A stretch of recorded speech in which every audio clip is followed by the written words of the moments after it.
আমি তোমাদের ভাইয়ের মতো, ছোট হই আর বড় হই। আর আমাকে এইসব আল্লামা শায়েক এইসব বলার দরকার নাই। আমি একদম তালেবে ইলম। এখানে বড় বড় অনেক আলেম ওলামায়ে কেরাম আছেন, আমি একটু বিব্রত বোধ করছি কথা বলতে। আমি জানি যে হকপন্থী ওলামায়ে কেরাম যারা, তারা আমাদের মতো অনলাইনেও আসেন না।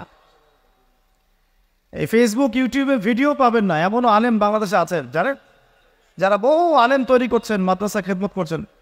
তো তাদের সামনে আমাদেরকে যখন এইভাবে টাইটেল দেন, লজ্জা লাগে, বিব্রত বোধ করি। শেখার কোনো শেষ নাই। আমি একসময় মনে করতাম যে আমি যখন ইন্টারমিডিয়েটের পর থেকে চর্চা করা শুরু করছি, অনার্স মাস্টার্স পর্যন্ত, মনে করছি যে হ্যাঁ মনে হয় ইসলাম সম্পর্কে ভালোই জানছি। তারপর যখন কওমি আলেমদের কাছে পড়তে শুরু করলাম, বলি এগুলো ভিতরের কথা, খোলামেলা বলি, গল্প করছি আপনাদের সাথে, রাগ করছেন নাকি? তখন বুঝলাম যে বিগত 5-7 বছর তো আমি কিছু পড়াশোনা করছি বলে মনে হচ্ছে না। যেমন একটা হাদিস শো করে বললাম যে ওস্তাদ, এই যে আল্লাহ রাসূল সাল্লাল্লাহু আলাইহি ওয়াসাল্লাম বলেছেন যে একজন মুমিন ব্যক্তি আর একজন মুমিন ব্যক্তির আয়না স্বরূপ। কি স্বরূপ? আয়না স্বরূপ। তো আমি যদি অনলাইনে কোনো ভাইয়ের ভুল ধরিয়ে দেই সমালোচনার মাধ্যমে, তাহলে কি আমি হাদিসের উপর আমল করলাম না? তখন ওস্তাদ মিটিমিটি হাসছেন, বলছেন যে তোমার তো টুকটাক অ্যারাবিক গ্রামারের বেস ভালোই, তোমার কি মনে হয়? তাই বললাম যে আমার কাছে তো এটাই মনে হচ্ছে যে আমি যদি সমালোচনা করি, আমি তো এই আমর বিল মারুফ নাহি আনিল মুনকারের কাজই করলাম।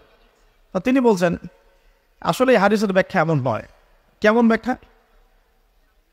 তুমি কি খেয়াল করো নাই? আমাকে বলছে তুমি কি খেয়াল করো নাই, তুমি যখন আয়নার সামনে গিয়ে দাঁড়াও, তখন আয়না কিন্তু তোমার সাথে কথা বলে না। আয়না নীরব থাকে, স্থির থাকে, কিন্তু তোমার দোষ ত্রুটি কোথায় আয়না কিন্তু দেখিয়ে দেয়। মনে করেন, বোঝাচ্ছে, মনে করেন আপনার গাল কেটে গেছে, আপনি আয়নার সামনে দাঁড়িয়েছেন, আয়না কিন্তু আপনাকে বলে দিবে না এই যে তোমার গাল কাটা, এই ছেলে তোমার গাল কাটা, হ্যাঁ এই মেয়ে, এই ছেলে তোমার এই সমস্যা ওই সমস্যা, বলবে? চুপচাপ থাকবে, আয়না দেখিয়ে দিবে আপনার ভুলটা কোথায়। তো তিনি আমাকে হাদিসের ব্যাখ্যা শেখাচ্ছেন, বলছেন যে একজন মুমিন ভাই যদি কোনো ভুলের উপর থাকে, তুমি সঠিকটা আমল করে ওর সামনে দাঁড়িয়ে দেখিয়ে দিবে যেটা সঠিক। তো বুঝলাম, যতদিন যাচ্ছে আমি বুঝতে পারছি যে আসলে এই জ্ঞানের সমুদ্র যে কত গভীর, 100 বছর হায়াত দিলেও মনে হয় শেষ করতে পারবে না।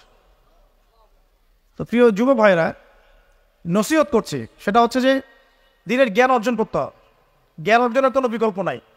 আর জ্ঞান অর্জনের জন্য শুধুমাত্র ফেসবুক ইউটিউব যথেষ্ট নয়, এগুলো কনস্ট্রাকটিভ কোনো মাধ্যম নয়, বরং ফিতনা ছড়াবে। এগুলো কিন্তু বেশিরভাগ ক্ষেত্রে ফিতনাই ছড়াচ্ছে। আপনার কাছে মনে হচ্ছে হয়তো যে অনেক কিছু লাইভ হচ্ছে, আমরা পাচ্ছি, হ্যাঁ অনলাইনের মাধ্যমে জানছি, হ্যাঁ ঠিক আছে, স্বীকার করি ভালো আছে, কিন্তু মন্দটা অনেক বেশি।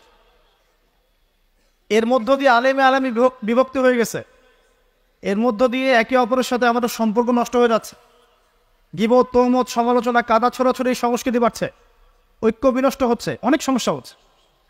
আর এগুলো কনস্ট্রাকটিভ সিলেবাস নয়। সিলেবাস আপনাকে ওলামায়ে কেরামের কাছে এসে জানতে হবে। আমি বলছি 1 নাম্বার কোরআন থাকবে, আপনাদের জেনারেলদের জন্য বলছি, কারণ আপনাদের জন্য এটা এত সহজ হবে না। মাদ্রাসা যারা পড়া শুরু করেছেন ছোটোবেলা থেকে, তাদের জন্য সহজ, আপনাদের জন্য এত সহজ নয়। সিলেবাসগুলো জেনে রাখেন।